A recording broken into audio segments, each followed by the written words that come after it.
Shalom à tous, je suis Loïc, je suis prophète des temps de la fin. Et aujourd'hui, si je fais cet audio, c'est pour vous faire part d'un rêve que j'ai eu le 28 décembre concernant la France. Donc si je fais cet audio, c'est pour appeler les chrétiens à intercéder, de peur que ce rêve ne devienne une réalité et ne devienne un carnage. Donc je remets ce moment entre les mains du Seigneur. Seigneur, parle à ma place et que les chrétiens puissent ensuite se lever pour intercéder. Amen. Donc dans ce rêve, j'étais dans un château à l'architecture de la Renaissance.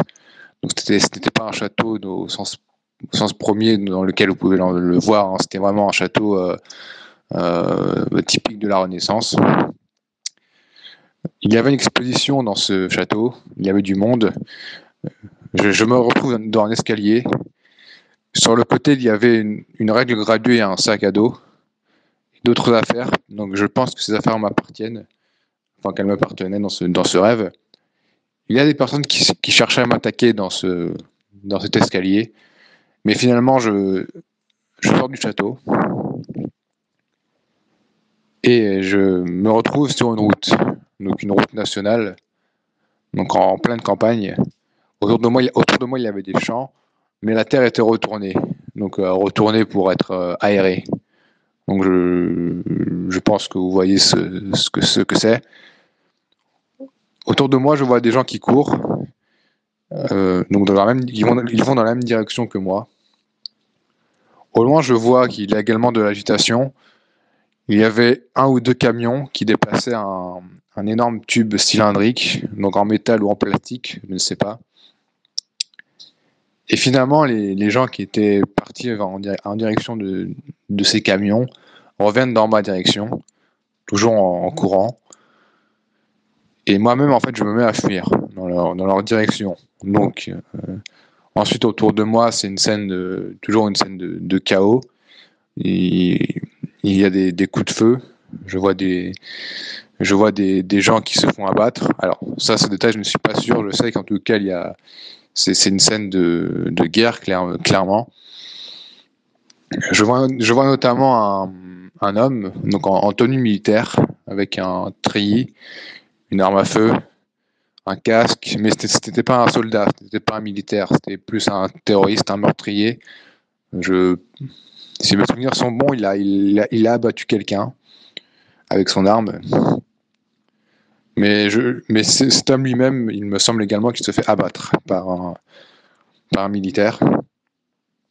Donc mon attention se porte justement sur ce militaire. C'était une femme en armure. Elle avait une armure atypique. C'était pas une simple combinaison de soldats. Je pouvais sentir dans son regard sa détermination à protéger la France, ou du moins le pays qu'elle défendait. Dans les deux mains, elle avait des armes à feu, des mitraillettes. Donc là aussi, ce sont des détails du rêve mais je pense qu'ils ont leur importance.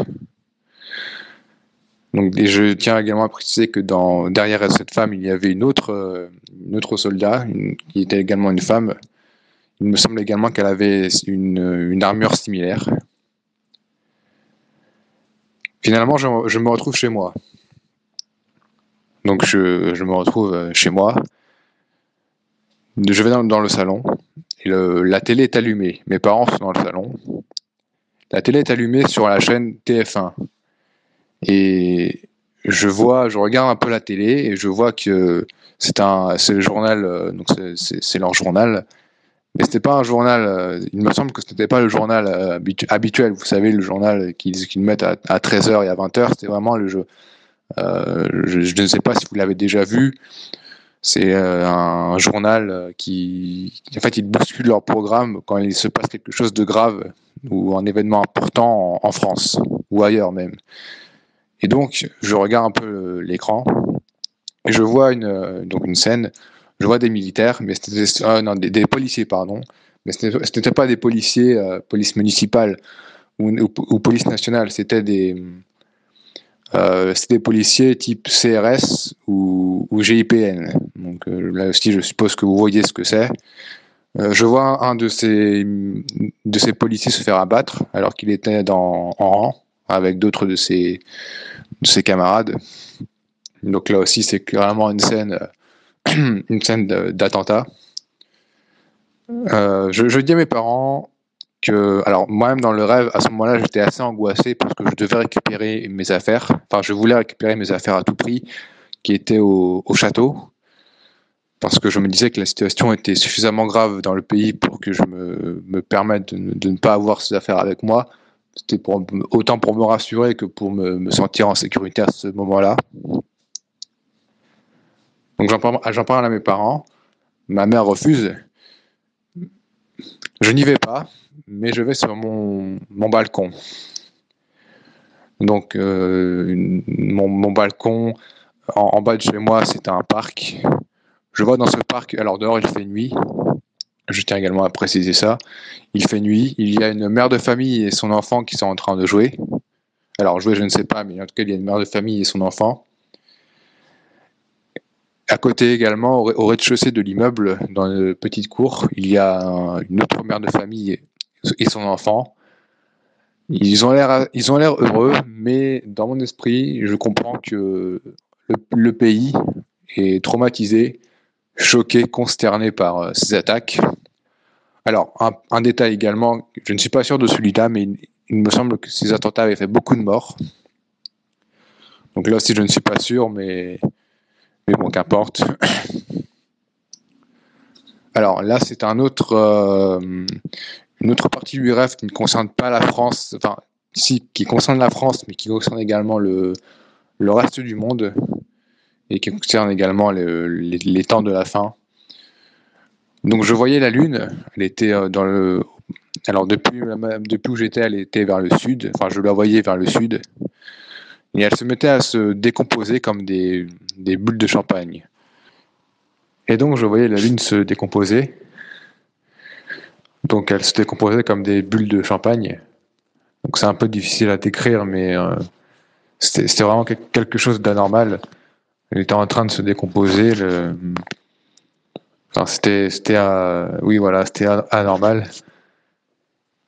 Et donc ensuite j'ai une autre vision, donc similaire à la même vision, sauf que cette fois-ci la Lune, elle est un peu au-dessus de l'horizon.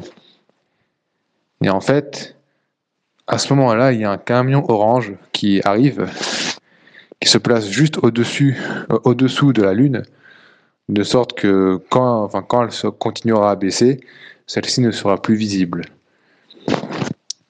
Donc il y a trois ou quatre personnes qui sortent de ce camion. Le camion est orange. Et sur le camion, il y a écrit un mot. Alors le mot exact, je ne sais plus c'est lequel. C'est soit judaïque ou judaïsme. Donc, et dans mon esprit, à ce moment-là, dans mon esprit, ça me disait que ces gens faisaient partie d'une organisation qui avait pour but de cacher les signes manifestes de la fin des temps. Donc là, ça renvoie à ce que dit Jésus dans Apocalypse, quand il parle de la synagogue de Satan, quand il parle de personnes qui se font passer pour des juifs, mais qui sont en fait des satanistes. Donc ensuite, la dernière partie de mon rêve, c'est un détail, mais je pense qu'il a son importance. Alors peut-être, je ne suis pas sûr. Je me retrouve à côté de mon école primaire et je vois ces gens-là qui s'apprêtent à tuer un de leurs collègues en le faisant tomber d'un escalier qui mène au sous-sol, alors qui mène à un parking souterrain. Donc ce parking existe réellement dans la ville où j'habite. Et moi, en fait, à ce moment-là, je prends le contrôle du rêve et je sauve cette personne. Donc je suppose que c'est probablement arrivé à certaines personnes de prendre le contrôle du rêve. Donc voilà, là c'est la dernière partie du rêve. Donc maintenant, voilà, j'appelle les chrétiens à intercéder, à prier pour que ça n'arrive pas, surtout la partie de l'attentat, pour éviter qu'il y ait un carnage. Merci de m'avoir écouté. Soyez bénis et faites attention à vous.